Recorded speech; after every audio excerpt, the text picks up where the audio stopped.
Kern County is now in the potential for moving into the next tier within the next week in the 4-tier system regarding COVID-19. Now, the next tier would allow certain businesses to operate indoors at a lower capacity. 23 ABC's Bain Froney is joining us live from the Public Health Department to explain how Kern County is moving to the next tier, plus what county leaders say needs to be done to ensure we stay on track to start reopening. Bain?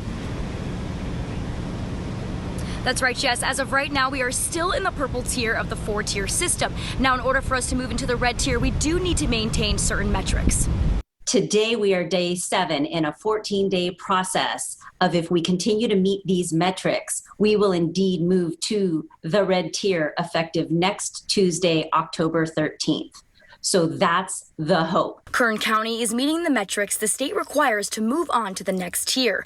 On Monday, the county's adjusted case rate is at 5.5% and testing positivity rate is at 4.7%. But now the county also needs to meet a health equity metric that measures the testing positivity rate in the most disadvantaged neighborhoods, like communities who have less access to things like healthcare or transportation. The state says this is to ensure these communities don't lag behind the rest of the county. That testing positivity rate needs to be under 8%. And as of Monday, Kern County meets that metric at 6.2%. This new measurement went into effect on Monday. According to Megan Pearson, Chief Communications Officer for Kern County, this just adds to the frustration with what they say is an ever-changing metric system. That it's a constantly moving target. So we want to do the right thing. We want to follow the rules. We want to help our people get back to business and school and church and wherever else they want to go. But we just have to know what the rules are. We asked Pearson about the letter county officials sent on September 23rd to Governor Newsom about the changing metric system and asking for more clarity and consistency on the measuring system. 23 ABC was told the county has not received an official response from the governor, nor have other counties who sent similar letters. But as of Monday, Kern County is meeting all necessary metrics and needs to maintain these numbers for the next 7 days to move on to the next tier by Tuesday, October 13th.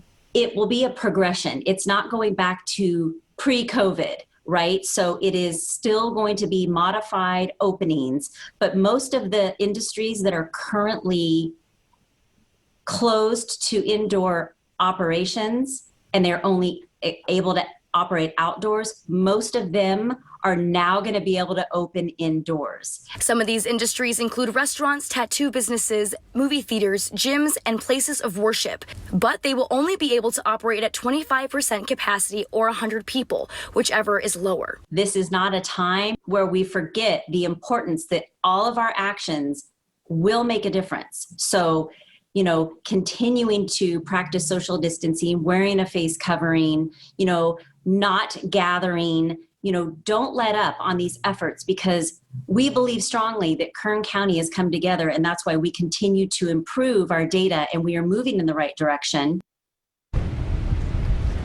Like I mentioned, Kern County needs to maintain their current metrics for the next 7 days in order to move on to the red tier. For now in Bakersfield, Bain Froney, 23 ABC, connecting you.